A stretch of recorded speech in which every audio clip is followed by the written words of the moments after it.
welcome back to another video where today I will be teaching you how to build this beautiful cozy mountain chalet you see behind me. This video focuses specifically on the outside build. Check the next video for the interior decoration. Just a couple things to note, I will be using Litematica in single player here to rebuild this for you as it makes my life a lot easier. And two, the lag you're seeing right now is purely because of shaders. Trust me, the rest of the video will be smooth. Also, the inspiration to build this chalet actually came from photos I took in Switzerland when I took a trip there recently.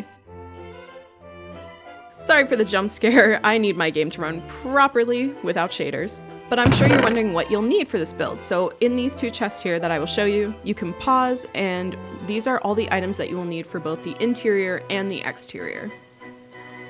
And here's the second chest. Hey, you there, if you want to subscribe, that would be really cool, really nice. Maybe leave a thumbs up, that'd be really cool. All right, now I'm into a destroyed version of this build, and let's start from the very beginning. So first you're gonna wanna find an area that's 9 by 13, just like the baking pan. And you're gonna outline it with cobblestone and fill it all in. From the pictures I took and just from walking around the villages in Switzerland, which I was extremely grateful to do, all of these houses had these hefty stone bases to hold up the structure on top. Next up, you're going to want to stack 5 blocks up of dark oak logs in each corner. Now I get this next section is going to be a bit hard to follow because I used some shading techniques in the walls with different shades of logs. Now this can vary based on personal style and how your roof hangs down, just to create that illusion as if you actually have a shadow under the edge of your roof and lighter tones towards the bottom of the building. And here I lay specific blocks in specific places in hopefully amounts that are easy to comprehend so that you can follow along. I'm also leaving gaps for any windows or doors that we will be placing very soon. In this case, as we continue higher, the layers themselves will actually get darker because they are held underneath that roof I keep mentioning. And I still try to keep the mix of the layer blocks towards the front of the build since that is what's technically facing quote unquote the sun or any light source as this is built straight into the mountain. And just a quick reminder that the front and back panels are technically 7 blocks that I'm filling in, and the 2 sides are 11 blocks that I'm filling in, just so you can keep track.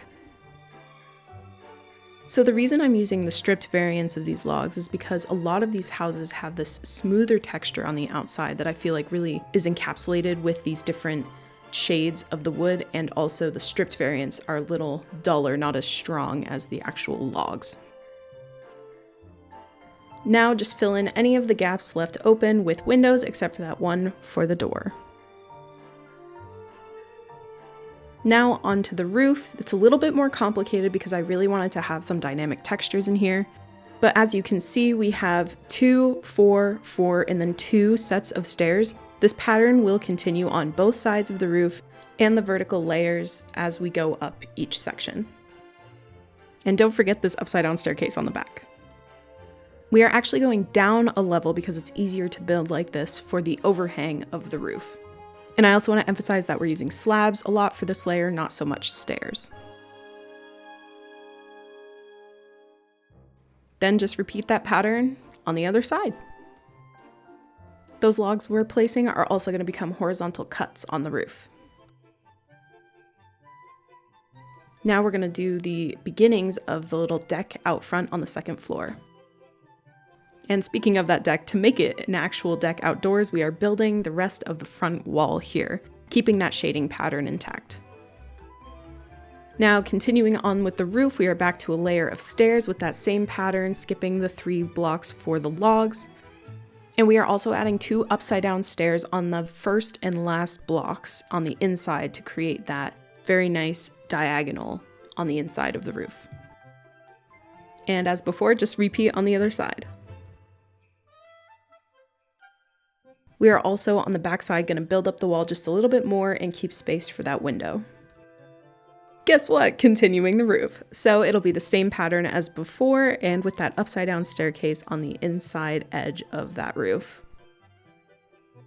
One quick note, I also wanted to pick dark oak instead of spruce because it more accurately reflects the wood types that I noticed they were using in Switzerland at least.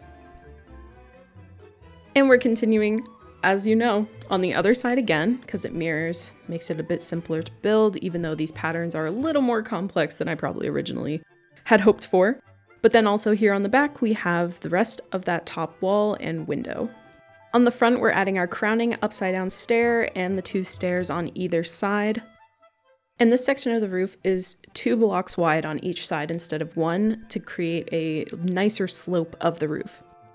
And I want to point out that the layer closest to us is a slab, and then right behind that is a stair to add that gradual slope.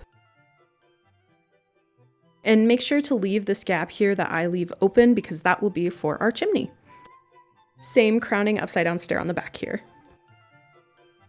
And then guess what? We repeat on the other side, like I've said a million times. The reason I mentioned I'm using Litematica in this video is because I feel like a lot of building creators do not mention their use of mods, and I think mods can be really, really beneficial. But as someone who has watched build videos and been like, wow, they do it so organized, how do they do that? And it took years to figure out what it was, that's why I'm telling you guys.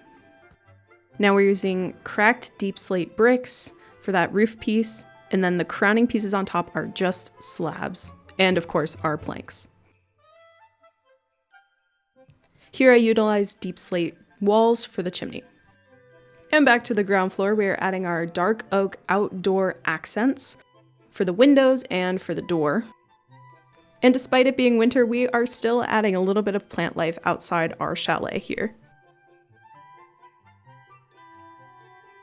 And just finish adorning the windows and the side of the door, and we are adding lanterns because their lighting quality is fantastic for a build like this. We added our fence supports for that upper deck, and of course adding lanterns and some plant life out front here.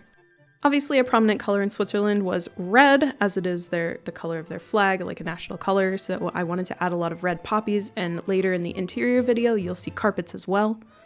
And I just added 2 final lanterns. On the front deck we're adding some safety precautions here with fences and logs, and again adding a door so that we don't have cold winds coming inside. And some more greenery to bring some life to the scene. And finally, we are adding our front doors. And that is the exterior chalet built. Feel free to decorate the interior as you would like, or you can tune into my next video immediately after this, which shows the building of the interior. Thank you so much for tuning into this how-to video. Please let me know your thoughts down below, and of course, if you build it. I'll see you in the next one. Bye!